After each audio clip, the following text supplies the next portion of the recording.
শামশেরগঞ্জের পাশাপাশি মুর্শিদাবাদের ধুলিয়ানিতেও বোমাবাজির ঘটনা। মুর্শিদাবাদের ধুলিয়ানের 2 নম্বর এবং 4 নম্বর ওয়ার্ডে বোমাবাজি হয়। পারিবারিক বিবাদের জেরেই বোমাবাজির ঘটনা ঘটে। এলাকার একাধিক দোকানে ভাঙচুর চালানো হয়। গোটা ঘটনায় জখম হয়েছেন 2 শিশু সহ 5 জন। খবর পেয়ে ঘটনাস্থলে পৌঁছয় শামশেরগঞ্জ থানার পুলিশ। আপনাদের আরও একবার জানাই, পারিবারিক বিবাদের জের আর সেই বিবাদের জেরে মুর্শিদাবাদের ধুলিয়ানে উত্তেজনা। ধুলিয়ানের 2 নম্বর এবং 4 নম্বর ওয়ার্ডে বোমাবাজির ঘটনা ঘটে। এলাকার একাধিক দোকানে ভাঙচুর চালানো হয়।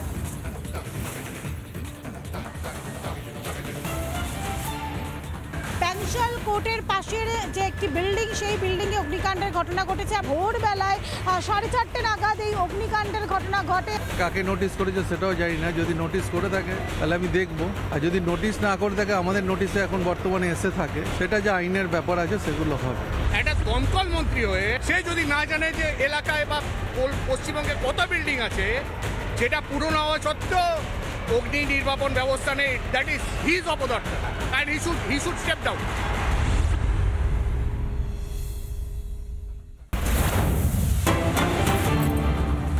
আরও একটি ব্রেকিং নিউজের দিকে নজর রাখছি। পানীয় জলের দাবিতে রাস্তা অবরোধ।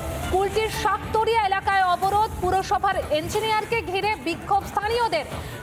জল পাচ্ছেন না, তাদের দাবি এটাই। দীর্ঘদিন ধরে পানীয় জলের দাবি তাদের, কিন্তু সেই জল তারা পাচ্ছেন না। আর এই দাবিকে কেন্দ্র করে অবরোধ।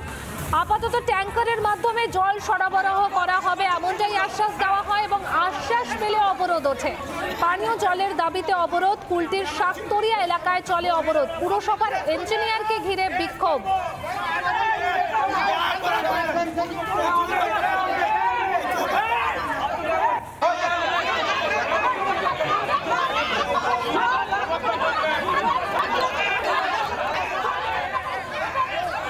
জলের দাবিতে একদিকে রাস্তা অবরোধ করে বিক্ষোভ, আর অন্যদিকে পুরসভার ইঞ্জিনিয়ারকে ঘিরে বিক্ষোভ দেখাচ্ছেন স্থানীয় বাসিন্দারা। তাদের দাবি পানীয় জল সরবরাহ ঠিক মতন হচ্ছে না, পানীয় জল তারা পাচ্ছে না। আর এই দাবিতেই একদিকে কুলটির শাকতরিয়া এলাকার যে রাস্তা, সেই রাস্তা অবরোধ করে বিক্ষোভ, আর অন্যদিকে পুরসভার ইঞ্জিনিয়ারকে ঘিরে বিক্ষোভ স্থানীয়দের।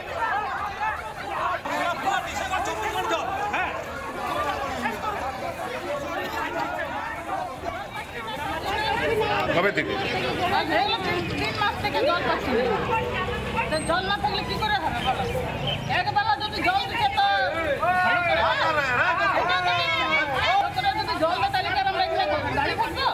দীর্ঘদিন সমস্যা হচ্ছে আমাদের শাকতরিয়া, মিয়া বস্তি, 5 নম্বর, 7 নম্বর, বাঁশগড়িয়া এইসব এলাকাগুলো দীর্ঘদিন জল পাচ্ছে না।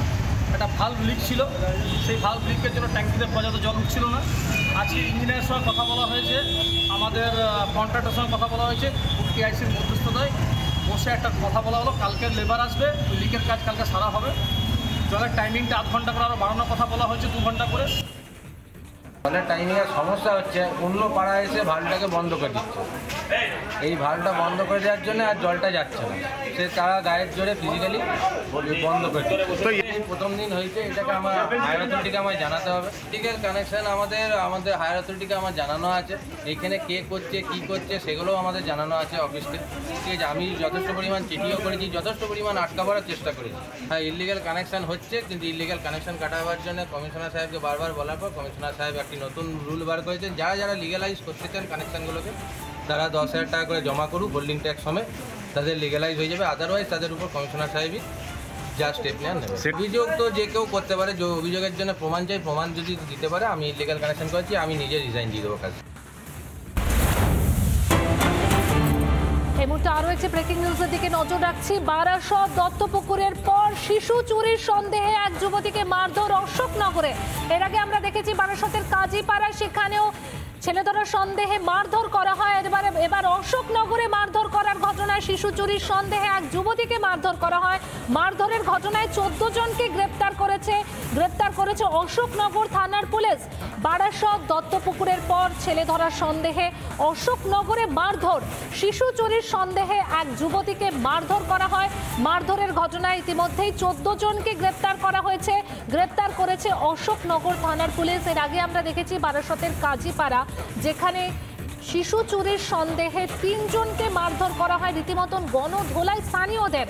এবং এরপর আবারও অশোকনগরে সেই একই ঘটনায় শিশু চুরির সন্দেহে এক যুবতীকে মারধর।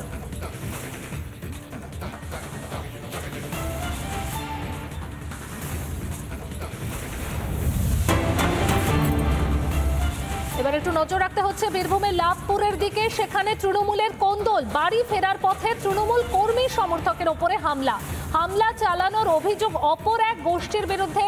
তৃণমূলের কোন্দলে গুরুতরভাবে আহত 5 জন। বীরভূমের লাভপুরের ঘটনা, যেখানে তৃণমূলের কোন্দল বাড়ি ফেরার পথে তৃণমূল কর্মী সমর্থকের ওপর হামলার ঘটনা ঘটে। আর এক্ষেত্রে হামলা চালানোর অভিযোগ রয়েছে অপর এক গোষ্ঠীর বিরুদ্ধে। অর্থাৎ কোথাও গিয়ে তৃণমূলের গোষ্ঠী কোন্দল বীরভূমের লাভপুরে বাড়ি ফেরার পথে তৃণমূল কর্মী সমর্থকের ওপরে হামলা চালানো হয়। হামলা চালানোর অভিযোগ অপর এক গোষ্ঠীর বিরুদ্ধে। আর এই হামলার ঘটনায় 5 জন আহত।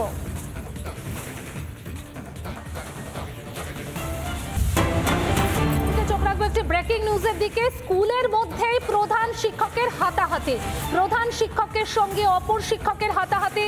রানীগঞ্জ উচ্চ মাধ্যমিক স্কুলের ঘটনা।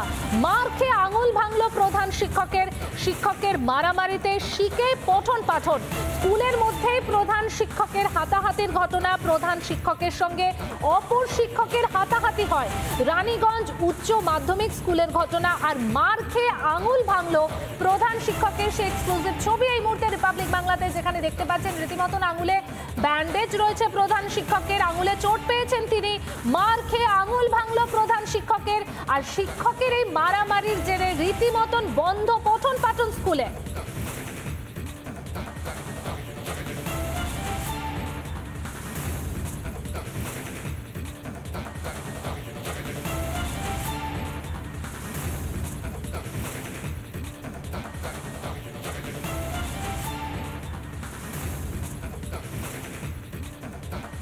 এটা 2024 সাল থেকে একটা আতঙ্কের পরিবেশ এই স্কুলে কায়েম করে রেখেছে বিজয় দাস, ঠিক আছে। এবং বিজয় দাসের তার যে মিসেস পাপিয়া মণ্ডল, এই দুজনই হাজব্যান্ড ওয়াইফ, দুজনই এমন একটা রাজত্ব কায়েম করে রেখেছিল। এবং আমি জয়েন করার আগে থেকে ওরা হুমকি দিয়েছে একাধিকবার, তার প্রমাণও আছে। প্রত্যেক শিক্ষক শিক্ষিকা একটা আতঙ্কের মধ্যে থাকে। মাস দুয়েক আগে আমরা একটা এফআইআরও করেছিলাম। এবং আজকে সেই একই ঘটনা পুনরাবৃত্তি, যে ক্লাস করতে যেতে বলাতে বিজয় দাস এলো, বুকে প্রচণ্ড জোরে মারলো প্রথমে। এটা অদৃশ্য শক্তি হয়তো পিছনে কাজ করছে। তো মারবো ধরবো কাটবো সবসময় অহরহ করে। তার বিরুদ্ধে এখন কি চাইছেন?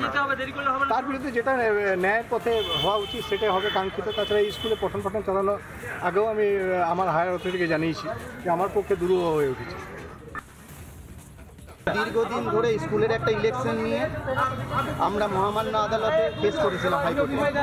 এবং সেখানে যেরকমভাবে বাইরের বহিরাগত নিয়ে এসে ইলেকশন করেছিল, সেটা 2022-এর মার্চে একটা হেডমাস্টার মশাই তার একটা গ্রুপ ক্রিয়েট করে এবং কোনো প্রভাবশালী কোনো রাজনৈতিক নেতৃত্বের মদতে দীর্ঘদিন ধরে মানসিকভাবে হেনস্থা করছে, বিভিন্ন রকমভাবে ধর্ষণের কেস দিচ্ছে।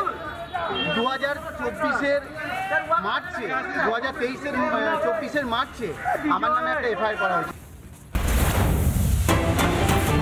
এই মুহূর্তে আরো একটি ব্রেকিং নিউজের দিকে নজর রাখতে হচ্ছে। শামশেরগঞ্জে বোমাবাজি, বিবাদের জেরে হয় বোমাবাজি। শুলিতলা এলাকায় বোমাবাজিতে উত্তেজনা। গতকাল রাত থেকে বোমাবাজির অভিযোগ, আজ সকালেও বোমাবাজি হয় বলে অভিযোগ। ঘটনায় ইতিমধ্যে আটক করা হয়েছে বেশ কয়েকজনকে। শামশেরগঞ্জে বিবাদের জেরে বোমাবাজির ঘটনা শুলিতলা এলাকায় ঘটে এই ঘটনা, এবং বোমাবাজির ঘটনাকে কেন্দ্র করে উত্তেজনা ছড়িয়েছে এলাকায়। গতকাল রাত থেকেই বোমাবাজি চলছিল এমনটাই অভিযোগ। সকালেও বোমাবাজি হয় বলে অভিযোগ। স্থানীয় বাসিন্দাদের ঠিক কি অভিযোগ শুনুন। ছেলেপেলেরা সব ঝগড়া করছে, করছে, তারা বম ফুটাফুটি করছে। তো আমরা তো আতঙ্ক হয়ে যাচ্ছি, ছেলেপেলে ভয় করছে, এরকমটাই। আজ সকালেও কি পড়েছে বোম?